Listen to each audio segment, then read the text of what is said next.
Okay. I need 60 seconds with the pet professionals listening. If you feel like everyone else got a secret handbook you somehow missed, you didn't. What you did get is an industry that rewards visible results, ignores invisible skills, and then quietly convinces you that the discomfort means you're not cut out for this, which is just straight up garbage. I'm hosting a free live only webinar called How to Tell Your Imposter Syndrome to Sit, Stay, and F Off. We'll break down why imposter syndrome keeps showing up, why this industry manufactures self doubt, how to stop collecting protocols like Pokemon cards, and how to feel competent without lighting yourself on fire. There's teaching, built-in time to actually try things, and live Q&A. No replay, we're only doing it once this year. If you're done questioning whether you belong every time something feels hard, grab your seat at petharmonytraining.com/imposter webinar.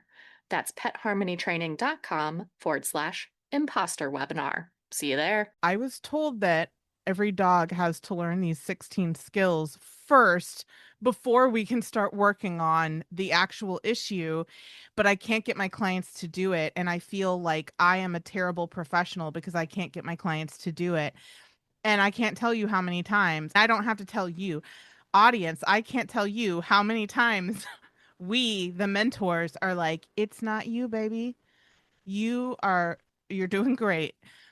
The reason that you can't get your clients to do that is because that is not a thing that you should ever have to try to make people do. Because if you're looking at this through an enrichment framework, the only skills that you should be training are ones that help you to reach the goals of reducing harm, improving welfare and well-being, and meeting physical, emotional, and behavioral needs. So the reason that you feel like a failure is because somebody taught you something that's really, really impractical and unrealistic and not really doable.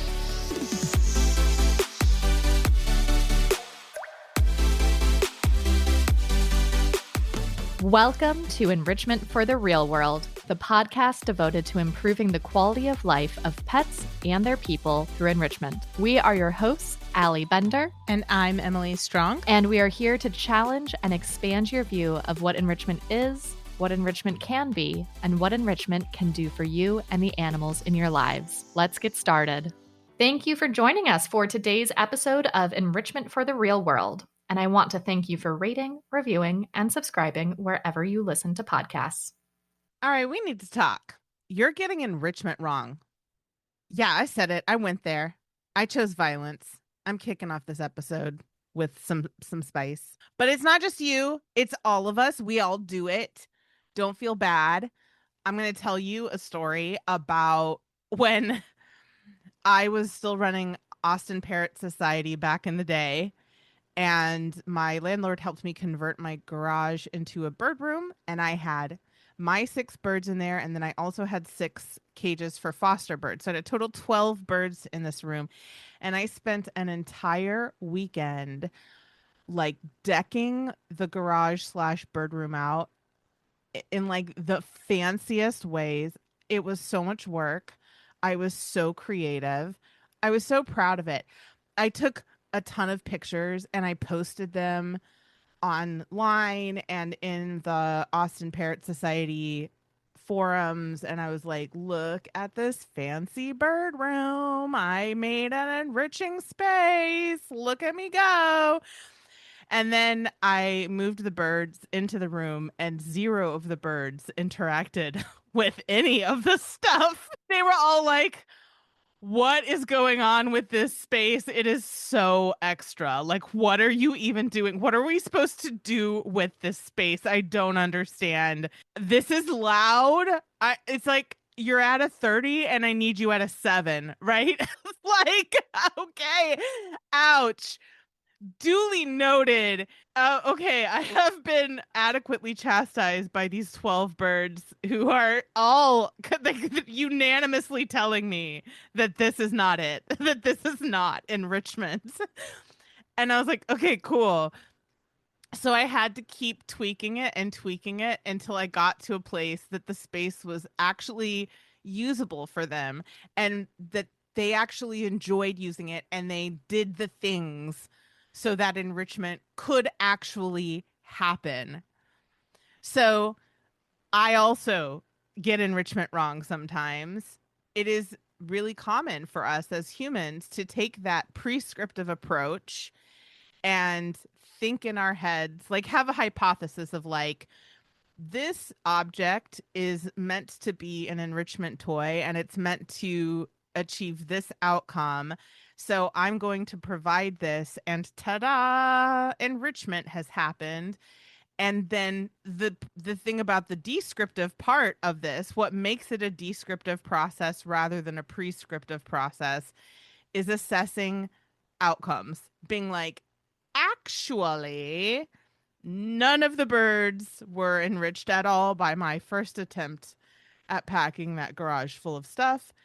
And so it was not, in fact, enrichment. So, yeah, there are lots of fancy enrichment, like food puzzle toys out there. And there are lots of Pinterest worthy activities. And I would say that my first attempt at the bird room was packed chock full of fancy food puzzle toys, and it was very Pinterest worthy, and also it was not enrichment at all. So today we're diving into what enrichment really is, what it isn't, and how understanding that difference can change everything for you and your pet. So many pet parents and professionals, by the way, I'm not picking on just the pet parents. We pros do it too. We feel like we're failing at enrichment because we can't keep up with the trends or the toys or the complex plans. We see other people posting their videos of doing this fancy schmancy training or taking their dogs to agility competitions every weekend. And we're like, man, I'm failing my pet because I don't do that stuff.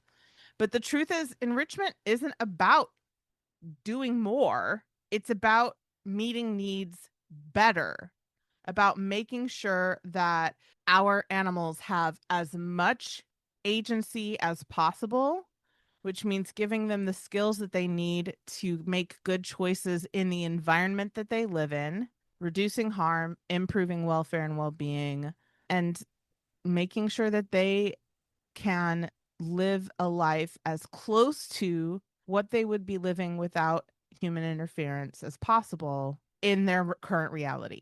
So by the end of this episode, you'll understand how enrichment fits into your daily life, how it ties directly into training, and why it's not optional if you care about your pet's well-being and your well-being, and if you're a behavior professional, your client's well-being and their success. I feel like this really, enrichment is like a lot of things where social media has hijacked the concept and just become like keeping up with the Joneses exercise and like being marketed to be like who's the best little consumer. And it's become really forkist is not a word. I'm gonna try that again. Allie, your face right now. What is your Become very focused.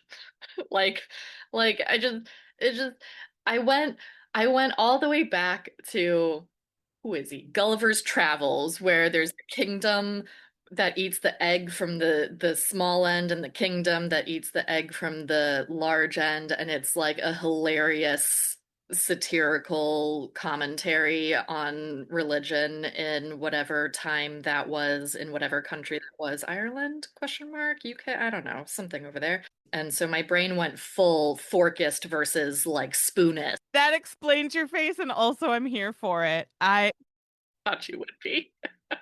I'm here for like setting up a fake war between forkists and spoonists. Okay, back on track. Why was I talking about forkist? I forgot what I was originally saying. I don't actually know what you were saying before this happened.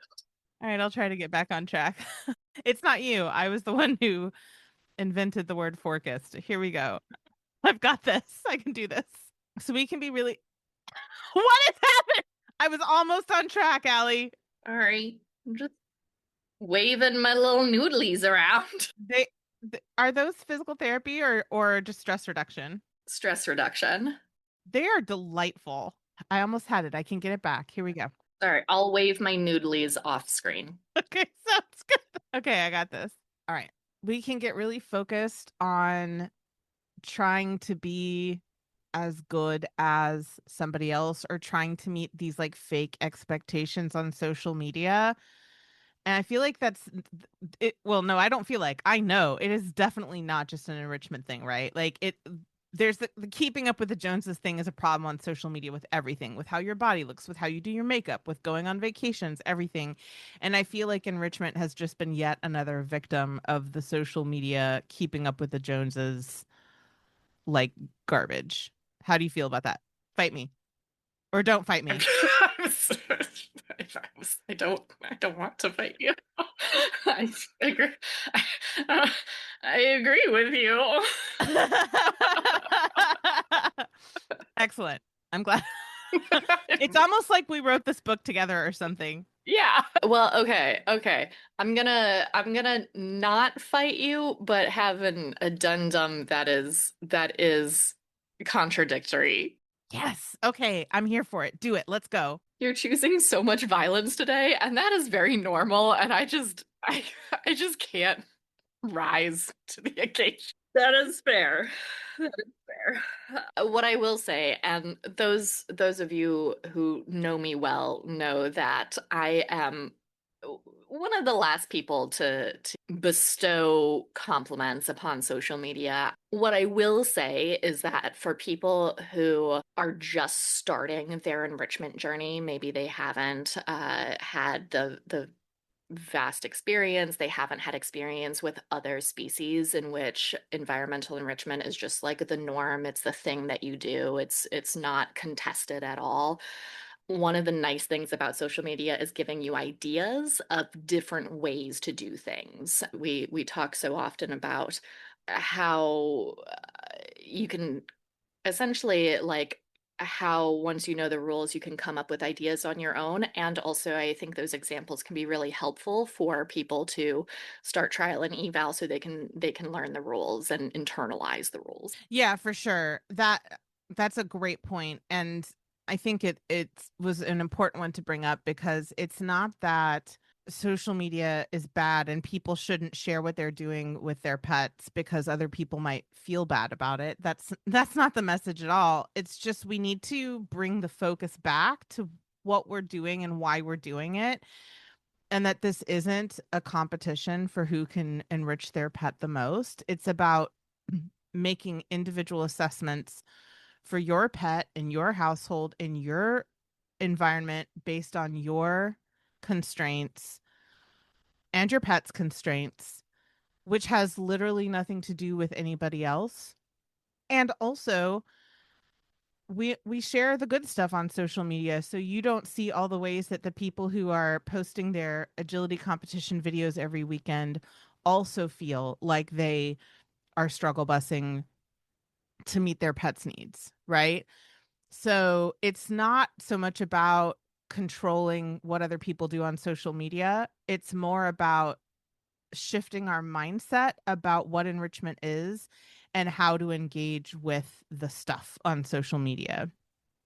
Don't let the keeping up with the Joneses tendencies trip you up is the take home point. So let's get into some nitty-gritty examples of that. I'm going to pause, having literally just started talking again. There are knots now. There's a knot. There's a single unifying knot. Because otherwise it's harder to do this, you know? Right. Yeah.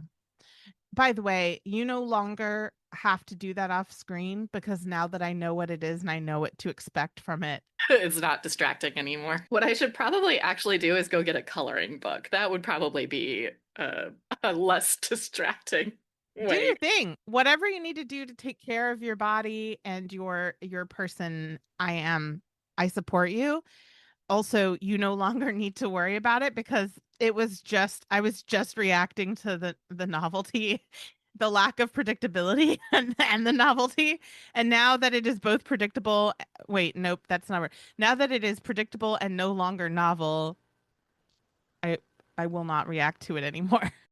Which I think is a great segue into why you don't have to recreate the wheel every time you try to enrich your pets. Yes, that's true. That's true. I think I had a really good conversation with Christina Spalding about this at a conference that she and I spoke at. I don't know when, some time ago. Time has no meaning. She had talked a lot about and so she spoke first, and then it was my turn. And in her presentation, she talked a lot about the research that had been done on novelty and its role in enrichment. And I was like, I'm here for that. Yes, cool. And then when it was my turn to present, I was talking about how we're defining enrichment and that novelty is not a definition of enrichment. But I didn't say it that way. I don't remember how I phrased it. I think I said like enrichment isn't about novelty. That sounds like what I would say. And Christina was like, well, but all this research showing that novelty is enriching. And I was like, yes, for sure. Not saying that novelty isn't enriching. What I'm saying is that enrichment is not defined by novelty. And sometimes, in some cases, novelty is not at all enriching. If you think about, oh my gosh, there's 3 knots now. The knots are still exciting. The knots are still exciting because they're still novel. The new knots are novel, and therefore they are exciting. But if you have an animal who is a little concerned about new things, like if novelty is distressing, then giving like novelty shouldn't really be a part of the enrichment plan, except for in these very careful situations where you're helping them to be less distressed by novelty, but you're not doing novelty as a way of delighting them, as a way of getting them to like increasing interest, right? And also, even for animals who are not distressed by novelty, novelty can be fatiguing. If everything you have to do is something new and you don't get the chance to continue to gain familiarity and skill with a single thing, you're just starting over. Like, okay, let me use an example. I am a language nerd. I love languages. I have a list of like 21 languages I want to learn. I got myself a language learning app and I started a language and I was like, this is fun. I was like, but I want to also start this language. And then I also want to start this language. And I got really discouraged and I stopped using the app because I didn't give myself time to actually learn any of the languages. I was just starting new languages over and over and over again. Not enriching, not enriching, right? So novelty can be enriching, and also enrichment is not defined by novelty because it's not always enriching. We take a descriptive approach of observing how the individual interacts with novelty, how often novelty is actually enriching for them, if there's such a thing as too much novelty. And we make our enrichment plans based on those observations. When Miley was a puppy, she was the most novelty seeking animal I have ever worked with. She wanted, like, all she cared about was what's new, what's new, what's new, what's new. Now that she's older and she's more experienced and she's seen the world a bit, she doesn't need as much novelty as she did when she was younger. She still enjoys novelty in occasionally, but her enrichment plan is no longer what's another new thing that I can introduce to this dog, right? So she's a good example of that. Yeah, so I think especially when we're talking to pet parents, a lot of times we're having to talk about those nuances related to novelty and whether that's something that their individual pet needs and how often they need it and in what context they need it and all of that good sort of stuff.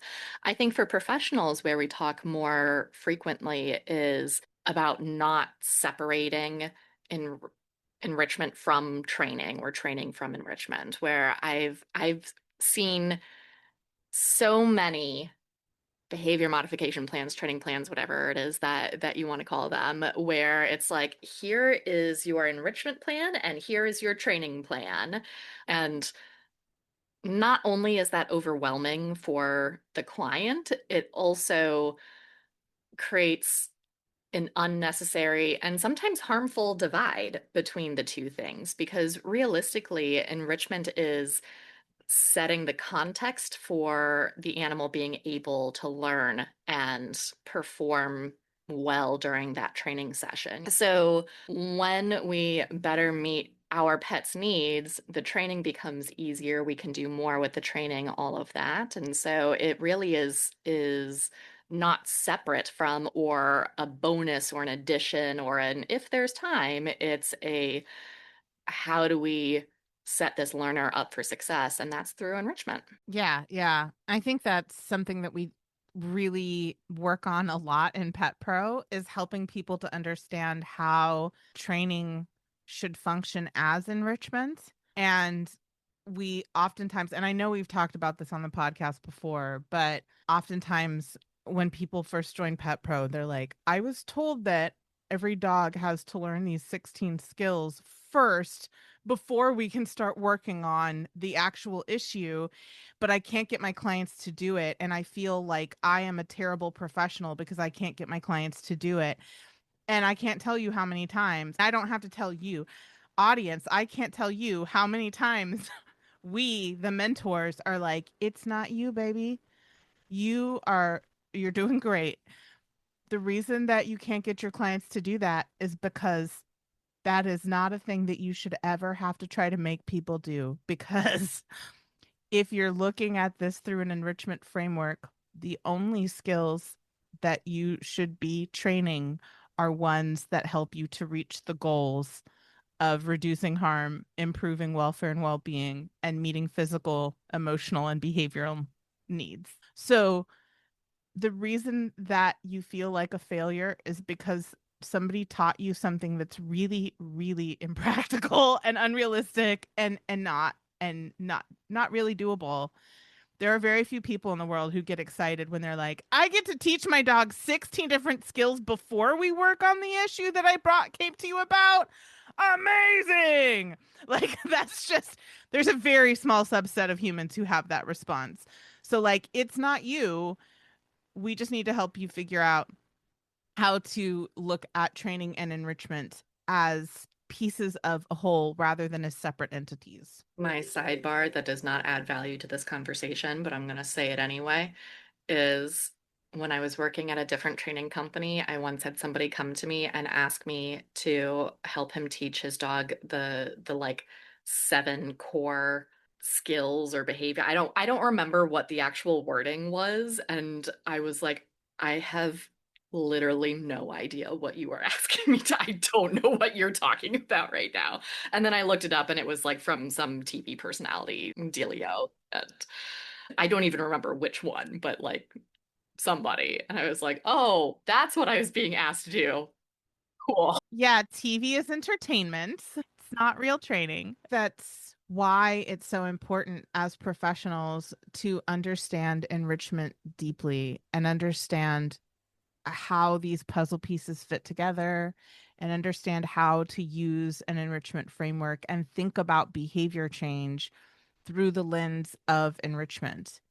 Because we can't teach clients how to create sustainable behavior change if we're bogged down in this very labor intensive mindset of we have to give them a management plan and a training plan and an enrichment plan. That's really hard. Instead, think of it as enrichment being the soil that the training grows in. There's actually been quite a bit of research looking into how enriched environments actually do make healthier, more robust learners in the same way that enriched soil gives us really big, fancy bumper crops where you can like share a photo online of your gigantic pumpkin or whatever, right?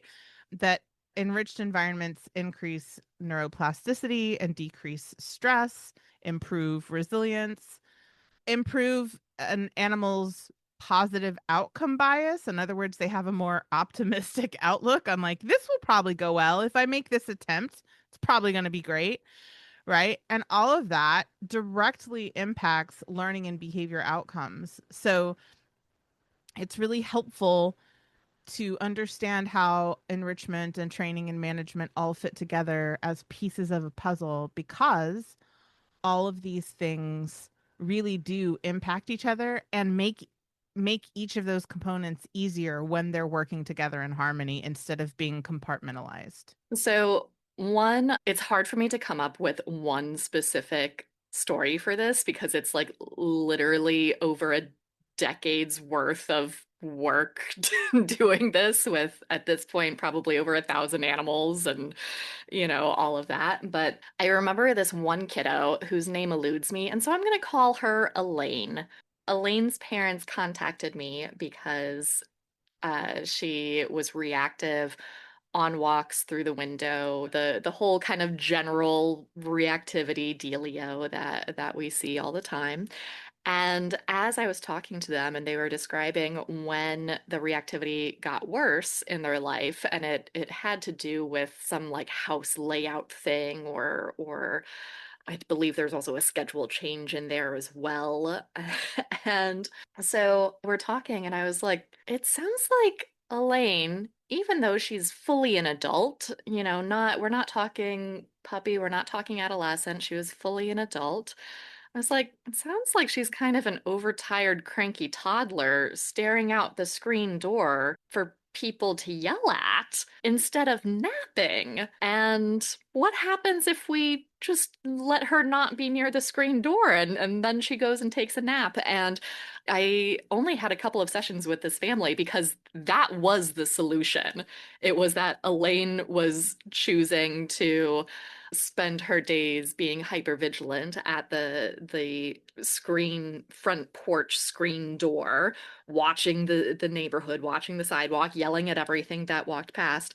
And when we stopped giving her access to that, she was like, "Oh, I guess I'll just go nap now." And that was the solution. Everything else that they were trying to do became so much easier because these clients had been trying things and things that should have, quote unquote, worked, but weren't working. And it was because Elaine wasn't prepared to learn. She had an overtired, cranky toddler brain, which I relate to. And once we gave her the a better opportunity and space to nap, she took it.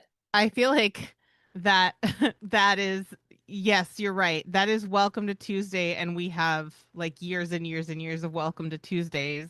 And also same for professionals. Like it's hard to think of one example because we also have what the like original beta testing version of the mentorship program was 9 years ago. So we also have like a decade's worth of like Welcome to Tuesday experiences with mentees as well. But same thing where like over and over and over again we see professionals who shift from this kind of prescriptive homework list approach to a more descriptive meeting needs through this plan enrichment framework approach, see better client follow through and also better client outcomes. But I think my favorite was one of the people that in Pet Pro that we lovingly tell them they can never leave. When they first joined, they were like, I have this client who's really struggling with, I think it was hand targeting. I'm pretty sure it was hand targeting because it's usually hand targeting. And the dog didn't want to touch their nose to whatever, the hand or whatever. We were like, why does the dog need hand targeting? What does that have to do with probably resource guarding? Again, I don't remember the details because this is such a Welcome to Tuesday thing, right? And the look on their face was priceless because it was that look you get when you've been learning stuff in theory and all of the sudden the dots connect to real world practice. Like, oh, this is what we mean when we say descriptive approach. Like, I actually have no idea why I'm doing hand targeting with this dog. It has absolutely nothing to do with the plan we're working on. And we were like, yeah, cool. If hand targeting is not going to help you reach your goal, you don't need to teach hand targeting in this context. And again, like we've said so many times, we're not anti hand targeting. There are many situations in which it is helpful. It does help us reach the goal. It is an incredibly valuable and flexible tool. Targeting is amazing. And also, if it doesn't help you reach the goal in this moment with this animal, in their environment, with the actual skills that they need building, don't do it just because it's a really helpful tool that that you've been told every animal needs, right? And they came back the next time we had like an office hour they were like, yeah, we got rid of it. And like, we're just focused on the things now. And the client's thrilled and the dog's doing it. And we've already made like so much progress. And it was like, yes, yay. Well done. So again, it's hard to come up with specific examples because these are welcome to Tuesday moments. This brings me to like maybe some myth busting, but I don't know if it's as much myth busting as an exercise in intellectual humility. Because if we have learned anything, it's that people have lots of different definitions for enrichment, and that includes researchers. And a lot, not all of them, some of them are like amazing at intellectual humility. And those are the people that we just really love working with and interacting with. But a lot of them are really like, no, I am right. This is what enrichment is. And if your definition does not align with mine, you must be wrong. I have enjoyed watching academics duke it out as to whether or not passive enrichment is the thing. I don't know if y'all know this, but there are some academics that insist that it's only enrichment if the animal is behaving to interact with it. And then there are others. I'm saying academics, I should really more accurately say researchers. And then there are some researchers who insist that enrichment is that passive enrichment can be a thing, that the animal doesn't have to actively engage with it for it to enrich their lives. There are people who militantly insist that it's not enrichment unless it's novel and fun. And by the way, this is not Christina Spalding. I know I said I had an earlier example of us talking about how enrichment and novelty relate. She's lovely. She is one of the people that I think everybody could learn some intellectual humility from, because she rocks that so hard. But we have definitely had encounters with people who have felt very strongly that we are incorrect in the assertion that enrichment can be as simple as social bonding with your dog through like snuggling or petting. And they feel very strongly that nope, enrichment is only enrichment if it's about novelty, if it's about expanding their horizons, if it's blah blah blah. We've had people tell us, get like high-key mad that we said that Hal Markowitz was the first person who implemented enrichment. And again, like, yes, researchers fiddled around with enrichment in laboratory settings before Hal Markowitz. We're not erasing that truth. But the assertion that Hal Markowitz isn't the origin of like how enrichment was intentionally intended to function, our position, the way we feel about it, is like all of that laboratory experimental stuff was really important for like the great thing about science sometimes is that it's just a futz around and find out process. You don't have to know the value of something to explore it. A lot of times you explore it and discover it first, and then its value becomes apparent later. And also, Hal Markowitz is the first person who found real world applicability of this concept and actually figured out how to make it work for animals in captivity or domesticated animals. So you're going to hear lots of opinions about enrichment, and everybody is going to be really, really rooted. Not everybody. Again, intellectual humility is the goal of this conversation. But a lot of people are going to be very insistent that their definition is right or their view of it is right. But at the end of the day, what I care about is not, I think it's fascinating and beautiful to see researchers talk about passive enrichment. I think the researchers who don't think that passive enrichment is enrichment bring up really good points. I think all of that is a really worthwhile conversation to have. And at the end of the day, all of that humans quibbling about whether or not they're right does not help us bring clarity to what enrichment looks like for us in the real world, on the ground, with our animals and ourselves. So when we're talking about enrichment, it doesn't just have to be for problem behaviors.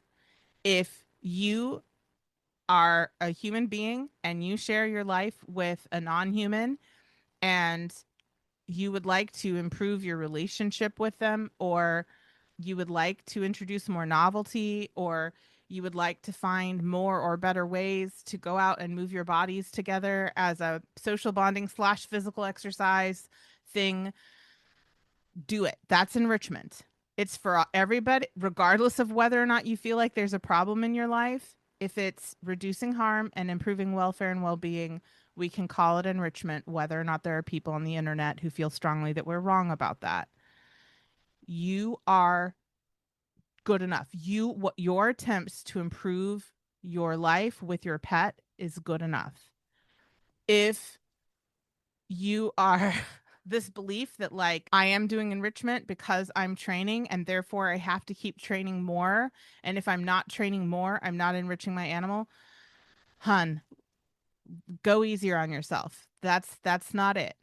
Training can be a tool to provide enrichment, to reduce harm and improve welfare and well-being, but enrichment should be the context in which you are utilizing training, because it makes your life easier, because then you don't have to constantly think of new things to train your pet, that you don't have to keep training or keep coming up with new things to train if that doesn't feel right for you and your learner, if it does not reduce harm and improve welfare and well-being. So I think the take home point is have intellectual humility and be willing to listen to these conversations and these different opinions, but don't let it get down to the core of yourself. Keep your eyes on the prize. Harm reduction, improving welfare and well-being. Whatever you do that works for you is enrichment. If it's not working for you, it's not enrichment. That's the thing. And if you're a professional working in the training and behavior space, remember that you work in the realm of learning. So enrichment is what prepares everyone, you, your clients, and their pets to learn effectively. Let's get down into the nitty-gritty world. What does this look like? Pet parents, when you're hanging out with your animals and living your life and you're like, am I enriching my pet?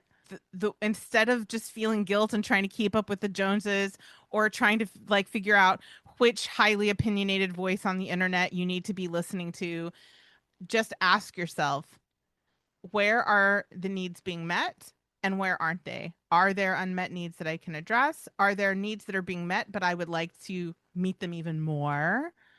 That kind of stuff, right? For professionals, review your behavior plans. Is enrichment treated as optional or compartmentalized from training and management?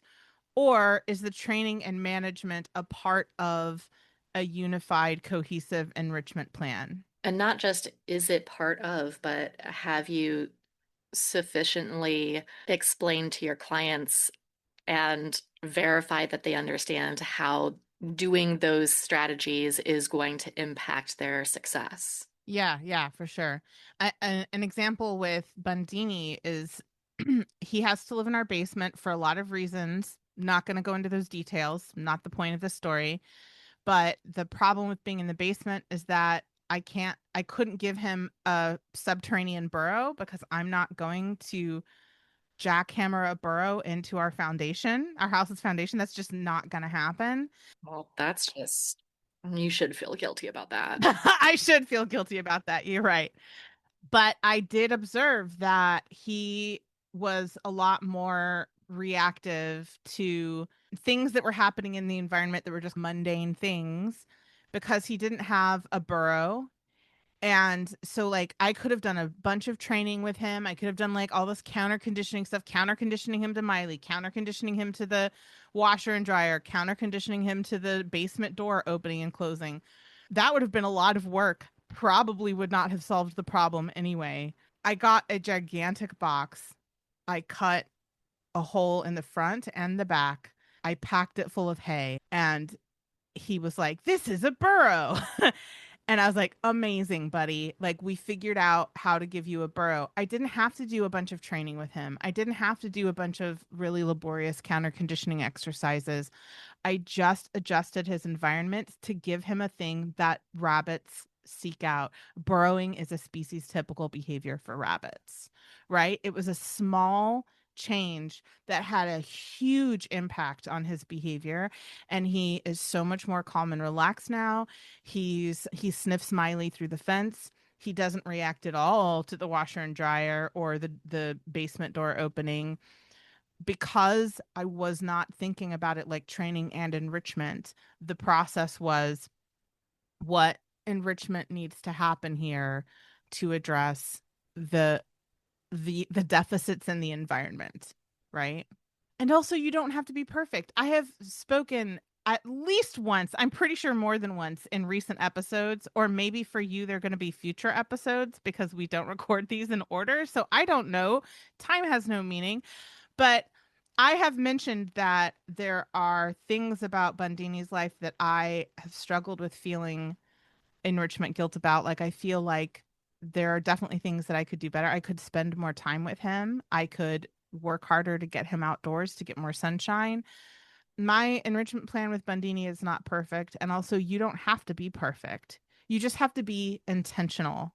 So if you're thinking of enrichment as the baseline of care rather than like an extra credit project, it helps you give yourself grace for the real world constraints that you're operating under. So instead of feeling like a failure, you're like, okay, these are our constraints. How do we work around them? What can we do? Instead of focusing on what you can't do or what you're not doing. So, like Emily said, intentionality is really the crux of what we're talking about today.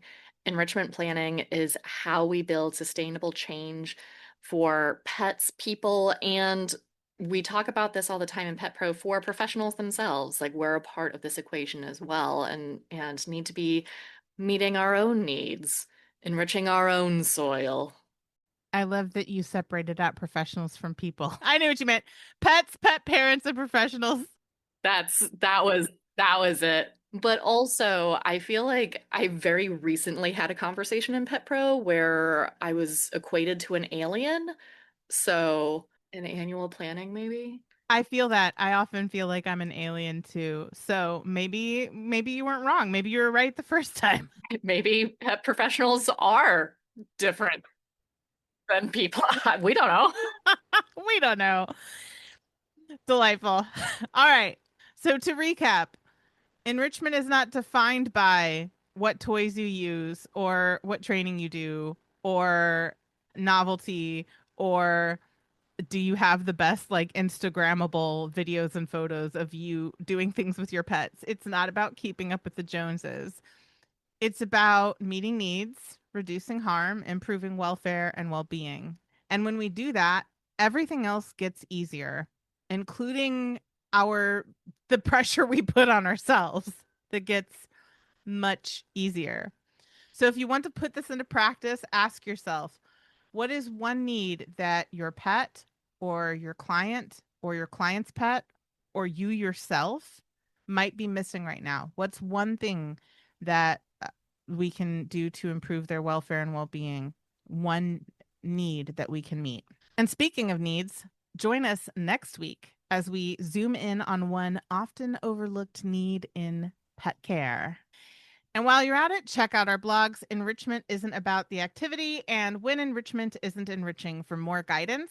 And share this episode with a friend. I hope you enjoyed today's episode, and if there's someone in your life who also needs to hear this, be sure to text it to them right now. If you're a pet parent looking for more tips on enrichment, behavior modification, and finding harmony with your pet, you can find us on Facebook and Instagram at Pet Harmony Training. If you're a behavior training professional dedicated to enrichment for yourself, your clients, and their pets, check us out on TikTok and Instagram at Pet Harmony Pro. As always, links to everything we discussed in this episode are in the show notes. Thank you to Ellen Yoakum for editing this episode and making us sound good. Our intro music is from Penguin Music on Pixabay. Please rate, review, and subscribe wherever you listen to podcasts. That helps more pet lovers and professionals find us so they can bring enrichment into their world too. Thank you for listening, and here's to harmony. We talk about enrichment being meeting an animal's needs. And if you got very little sleep and then were asked to speak eloquently on a podcast, you might struggle with that. We're We're definitely not talking about you here. This is just a pure hypothetical. Pure hypothetical, never happened to me a day in my life.